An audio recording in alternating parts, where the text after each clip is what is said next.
Alrighty friends, how you doing?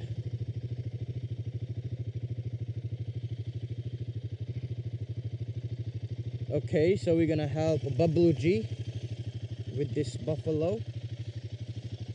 He wants to... Huh? Huh?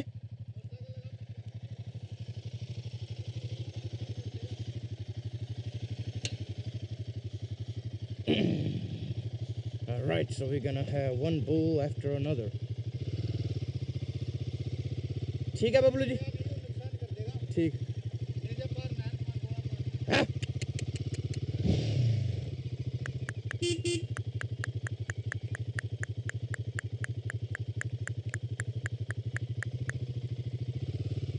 Alrighty people, so we are here at the farm and this is a wild bull.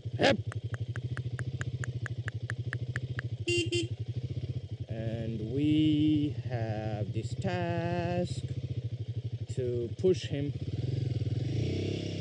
Yep.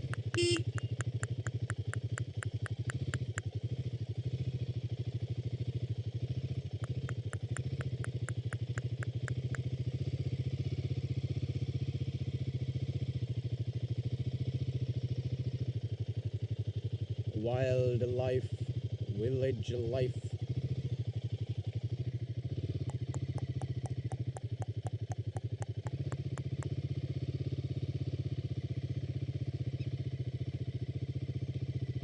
Yep.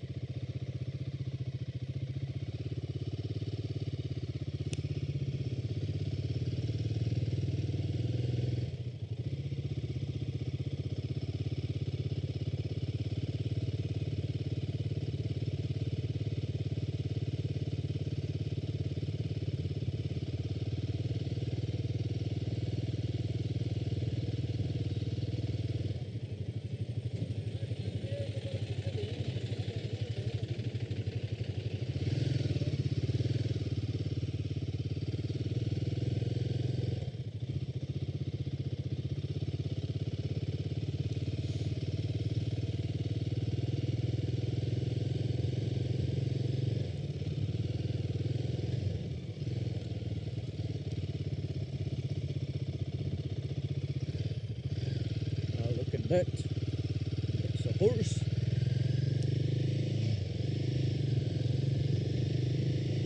I'm gonna take my horse to the old town road. I'm gonna ride till I can't no more. I'm gonna take my horse to the old town road. I'm gonna ride till I can't no more.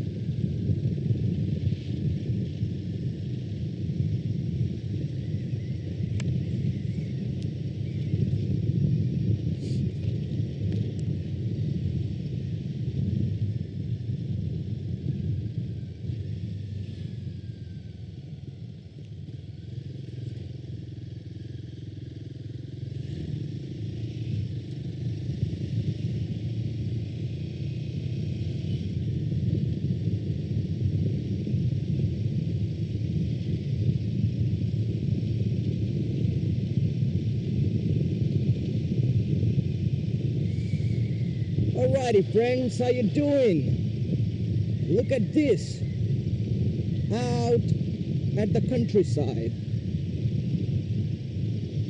It's a really cold day and the worst part is it's all polluted. The AQI is at 350. It should be below 50 or it should not be at all. But it's at 350 today, cold day. But we are bikers, the weather doesn't stop us. So we are here riding on the new Himalayan 452 by Royal Enfield, and this video is for every new rider or for every person who is purchasing a new motorcycle. It doesn't matter what motorcycle is that. And if you are purchasing a Himalayan 452, this video is especially for you. The things that I'm going to talk about in this video, you can apply that to your motorcycle too if you do not have a new Himalayan 452. But if you do, you have to follow this video religiously, the steps that I'm gonna describe. If you do that, your engine is gonna be brand new forever. And before I get into the details of the video, I would like to tell you that whatever I'm gonna say in this video is from the manual that you receive from the Royal Enfield, so you can cross-check this information. And the information is about the running in period or the engine braking period and the gear shifting. So according to the manual, you have to shift the gears at 20, 30, 40, 60, and then 75. So when I said that, if you reach the speed of 20 kilometers per hour, you have to shift up at second gear from first. And if you reach 30 kilometers per hour, you have to shift to third from second. And if you are at 40 kilometers per hour, you have to be in the fourth gear. And when you reach a speed of 60 kilometers per hour, you have to be in the fifth gear. And at 75, you shift sixth. So when you reach a speed of 75 kilometers per hour, you have to be in the sixth gear. So this was the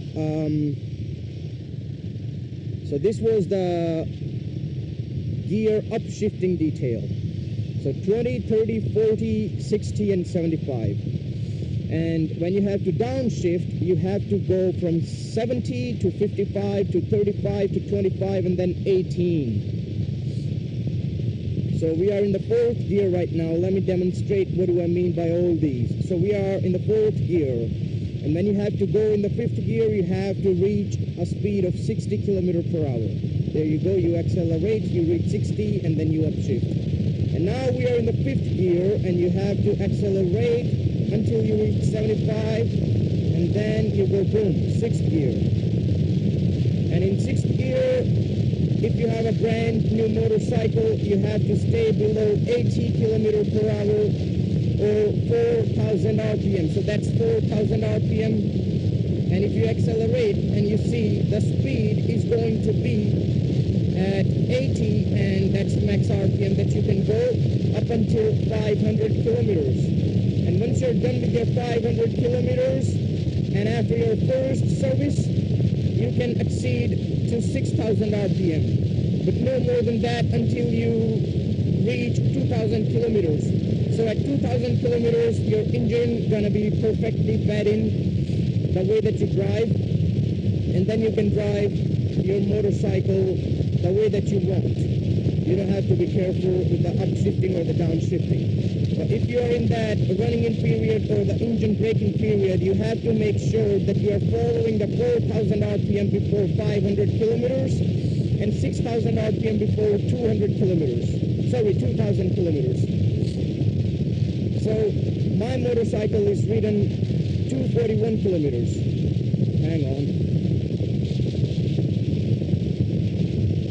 Yeah, so my motorcycle has ridden 242 kilometers. That's why I'm under 500 kilometers and following the 4,000 RPM as benchmark. So as you can see right now, my motorcycle gonna go below 70, and then I rev match and go to 5th, and 55, and then rev match and go to 4th.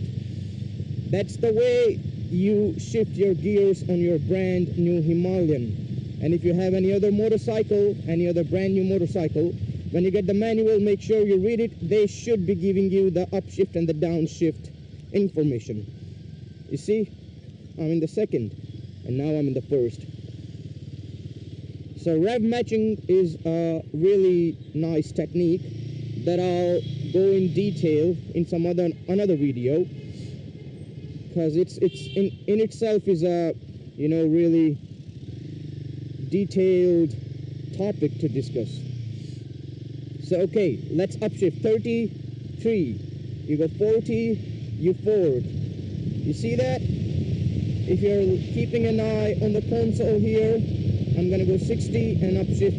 Here I am at the 5th. So that's what you gotta do in order to help your engine run smoothly. And if you do this, your engine gonna be perfectly fine as it ages.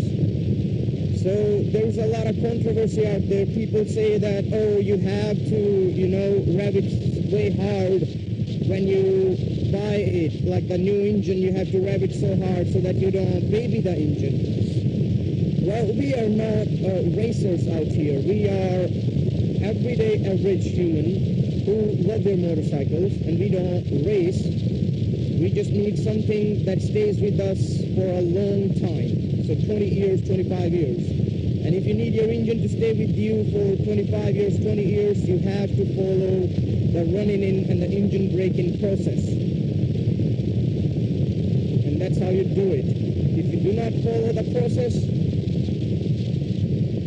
you're going to damage your engine. So check it out. 55 forward. And that's how you rev match. I'm applying very little brakes or no brakes at all, and that's how you stop your motorcycle with your engine brakes. Alright, now let's buy some Jaggery.